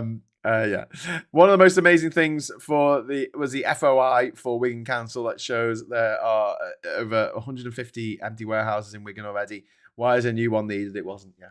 Oh, some money got changed hands. Do you know what I mean? Some money got changed hands. Anyway, US law firms confront sector backlash after crazy hiring of first-year students. And then we've got cancer vaccine therapy gives Moderna a boost. And we've got a super chat. Yeah, yes. Me mistake, and I take responsibility. Not long been away. It's fine. It's fine, mate. It's fine. I just didn't want anyone to come to any mischief as a result. Because, the names of the song, they're pretty similar names, to be fair, and it is early in the morning. So thank you very much for the super chat. That is much appreciated. One Angry Pagan. And it's a mistake that anyone can make. But yeah, I honestly, mate, I fucking hate Wheatus. The Wheatus, the New Radicals. There was a bunch of those type of twat bands, Hanson, and just like the music for fucking Gap ads with like white American teeth twats going like this in some shit fucking Gap clothing.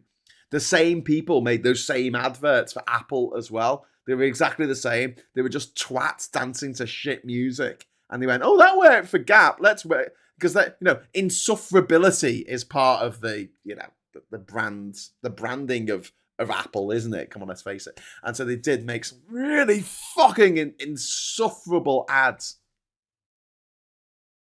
Hey, do you know who people don't find insufferable? Theatre kids. Yeah, let's get some. And really shit music. Really shit supermarket rock. Supermarket pop. Lift pop. Hey, we've got to play the Lift pop classics. Yeah. Honk. Anyway, Christine Duffy, refuck limited councillor for Newcastle upon Underline, sent her resignation to the wrong council. Yes. I was going to... Do you know what? I made a note of this yesterday. I was going to cover this today, so thank you for reminding me. This is entirely true. So this is a refuck councillor for Newcastle Underline, and she sent her resignation to the wrong council. She wrote a resignation letter and sent it to the wrong council. And the resignation letter literally said, I don't know what I'm doing. I'm resigning because I don't know what I'm doing. And she said, Newcastle Underline will always make me laugh because back in the day, let's go back in time. We're in a politics lesson, and we were all making notes, and the teacher's talking. And he mentions Newcastle Underline. And one of my mates on the front row, she's making notes. And the teacher looks over and he goes, Marion, have you just written the word Newcastle and underlined it? If you watch it, I still remember that. It's brilliant. Yeah, Newcastle underlined. Underline that Newcastle. But yeah, to differentiate it from Newcastle upon Tyne. It's quite confusing, isn't it? Newcastle underline, Newcastle upon Tyne. It rhymes. It rhymes. The maddest thing about Newcastle is there is a castle there, and it should just be called Newcastle, right? Because that's what the place is named after, the castle, which I assume at one point was new. But it's not. It's called Newcastle Castle, which is a bit mad. But then again, when I was in Trinidad and Tobago, well, I was in Trinidad. I was in Tobago. My stride isn't that wide. I was in Trinidad, and the capital is called Port of Spain, right? And do you know what the port in the capital is called? It's called the Port of Spain. And it's going to be, I got a picture of it. That's brilliant. Love it. Newcastle Castle, the port of Spain. Torpen. What's the name of the hill? That's called Hill. Torpenhow. Torpenshaw or something. I don't know. Anyway, Fountains of Wayne, Stacey's mum, another oh God, I hated that. Oh God, it just makes me. Ugh. The reason why I said put the weapon down is because if I had a hammer and enough fucking time, I would smash every fucking copy of Stacey's fucking mum and Teenage fucking Dirtbag, whatever the name of that song was by the New Fucking Radicals. Smash them all with a hammer. That could be my job. But if I ever became immortal and I was bored, quick, give me a hammer. I've got some smashing to do. Let's take out a load of doubt. Torpenhow Hill. That's it. Torpenhow Hill. That means hill. Bop was named after the sound microwave popcorn makes. We have 2 Ashtons in Greater Manchester and 1 in Tameside is underline. Really? That's kind of confusing, isn't it? I suppose there were 2 towns of Ash. Were they reduced to Ash, or was there just someone who lived there called Ash? Do not know. Or were they named after the malfunctioning robot from Alien? I haven't knew. Poorly Donkey. Weezer's video, though, was transformative because it was one of the first ones with serious computer graphics integrating old and new footage. Yeah, from Happy Days. For the track Buddy Holly. Around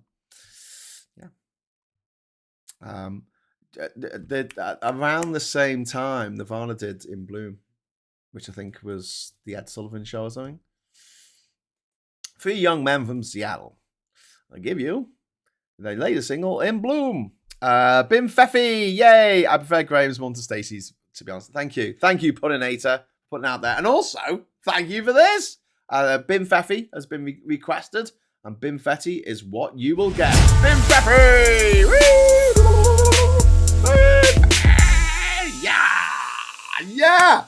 Yeah, the bin face, the bin man.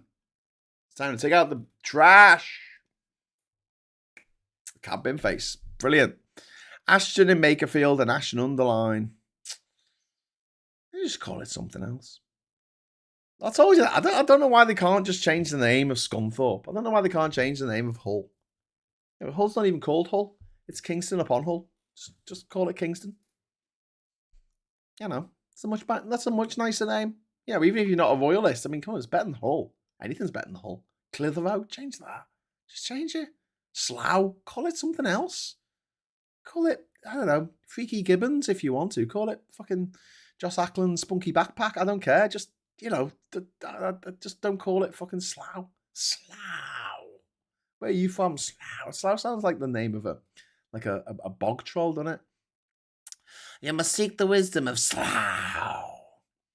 Where does Slough live? Oh, in the Swamp of Despair. Well, that makes sense. Have you been to the port of Porto in Portugal? In Portugal? Oh, that's quite good. I like that. The port of Porto in Portugal. Drinking some port in the port of Porto in Portugal. That's what I need to do. Port comes from Portugal. Sherry comes from Spain. It's the same stuff. I went to uni in Hull. Loved the place, says Jenny. Teenagers by My Chemical Romance was another one that my mum pissed me off with. Yeah, I was never a big My Chemical Romance fan. I never did join the Black Parade. Fuck that shit. Got better things to do. I was too busy. I was too busy dancing to fucking Aqua. Improved productivity boosts hope for economy. Leasehold flats fail to sell. Economic war on Taiwan. Travelodge boss resigns. MPs prepare twin bids. Oil tanker prices climb. Stripe to buy AI startup. Maduro left to his fate. Cool. The last one is about Venezuela's old Prime Minister, Nicolas Maduro. He's been left to his fate, apparently. Okay. Right, so we're going to the mirror. More obsessing over the royals. Harry's coming home, but no way back to royal life. Sussex's shock as Wills makes it, well, his name is Wales as well. Wills makes it clear that he won't be part of their drama. You're going to be part of your drama. Not going to be part of your drama, Harry. Harry, not going to be part of your drama. Full story on pages 4, 5, 6, 7, 8, 9, 10, 11, 12, 13, 14, 15, 16, 17, 18, 19, 20, fuck 21 for some reason, 22, 23, 24, 9, ABC and CBS. Okay, so I'm glad you've got enough coverage of the royals doing things. He gets on a plane, he comes home. I didn't get this much fucking publicity when I came home after travelling to every country in the year. Every country in the world in a year. I didn't get this much acclaim when I came home after travelling to every country in the world over the course of 4 years and 1 month. In fact, no one came to visit me on after my final journey to take off Russia properly. I just got on the underground train and sat there on my own in silence on the underground train, thinking I've just been to every country in the world without flying, and nobody cares. But, you know, if I was royal, everyone would care about everything I did. Everything I did. I found a hair in a weird place. Quick, put it on the front cover of the newspapers. Everyone needs to know. Graham finds hair in unusual place. Back in the fold, but not in the firm. Don't care. Really, I do care that it's going to annoy gammons. That's what I like. I like the fact that there's going to be gammons who are going to be so outraged by Meghan and Harry living here that they are going to literally shit out their own liver. But you know. Sussexes fly back to UK without a deal for taxpayer-funded security. Don't care. The vicious reform power struggle engulfing Farage's top team, which is quite entertaining. I want to live forever. The billionaire's trying to cheat death. Yeah, you're not going to. Punk at 50, the inside story. Comedy of the year, Android is perfect, and that's why it shouldn't come back. So there you go, just end it like that. We've done 6 episodes, don't need to do any more. It's the British way. I was a silly lily. Star repents for blast at Bowman during dawn of social media. Oh, did she have a go at Edith? Edith Bowman. I think Edith Bowman's on the private school mafia list. Lily Allen went to private school. There you go. The repair shop, 2 Dragons Den. What's next for Meg and Harry? So Harry there, privately educated, of course. And hosepipe hero of fire murder. God gave me these hands so I could use them for good. Says Modern Hero helped save lives. Woman killed as another fights for life. A shopkeeper helped rescue victims of a suspected arson attack on the family house next door and defied a hosepipe ban in order to do so. Well, I think there's a difference between using a hosepipe to, you know, to water your lilies and using a hosepipe to actually save people's lives. Which is what the fire brigade do. So the fire brigade turned up, oh, it's a hosepipe ban, we can't possibly put this fire out. Channel 4 is just a TV studio that'll have anyone in for clicks. Maybe Megan has got a part in EastEnders or Carrie. I'd love her to join EastEnders. I'd fucking love that. That would be the best thing ever. I'd love her behind the bar in the Queen Vic, pulling pints and crying with everyone. And she could be like this really happy American, and like people come in and go, oh God, and, you know, what's happened? Oh, my dog's died, and I've got cancer, and my brain's melted, and my wife's left me, and you know, the normal stuff that happens in Coronation Street. And she's there like, don't worry about it. Have yourself a beer of lager. A pint of lager. That'd be great. I'd love that. Or in Emmerdale. Oh, imagine her giving like birth to a sheep or whatever they do on Emmerdale. That'd be fucking great. Or trying to totter across the cobbled street of Coronation Street in high heels. You know you want to see it. If the billionaires want to live forever, best shot is to legislate for socialism, give everyone the chance to succeed, let them develop new tech, and it might bring about immortality. I don't think they're going to do that. Emo music does my head in. I'm a proper metalhead myself. Give me Maiden, Metallica, or Avenged Sevenfold, Not My Chemical Romance, Fall Out Boy, or Good Fucking Charlotte. You know, I don't like Good Charlotte either. There was a lot of shit bands. I'm more of an indie kid. And these bands, they offended my sensibilities by making lots of songs that sounded like this. Na na na na na. Every song just sounded to me like na na na na na. You know what I'm talking about, don't you? You know those songs. And in great news, my local Witherspoons is now fully closed down. Woo! Says Hidden Night. Yay! Get out my pub. Go out my pub. Finally, the other 23 pubs. We can have more customers. Yes. Spacewheel says, not newly avenged sevenfold. What on earth are they doing? What? I don't know. Status Quo was live as a fun gig. Not metal, but great one nonetheless. Status Quo. Oasis Quo. My pet theory, all the soaps exist in the same world. EastEnders, Corrie, Adair. They do, don't they, Doug? Don't they, Doug? Because there was a character who went from Home and Away to Emmerdale, I think. And then there's quite a few characters who went over from Bucky to... what's the fuck it's called? The Hollyoaks to Hollyoaks in Cheshire. They went from Liverpool to Cheshire. Channel 4 is a government channel. Well, I mean, they're not doing themselves any favours. But then again, the BBC has been fucking overrun by gobshites in recent years. So, not much down for them. Anyway, right. So, just got to check my messages, see if we've got anything on the horizon that's just happened. We've got, there needs to be a total denazification of America post-Trump. Yep. But it will be a bit difficult. My God. Florida Republican and Trump ally Mike Caruso, who backed the death penalty for child sex crimes, has been charged with sexually abusing his own grandson. Fucking hell. Well, live by the sword, die by the sword. That's what you wanted to happen to people who did that kind of thing. Then it's going to have to happen, isn't it?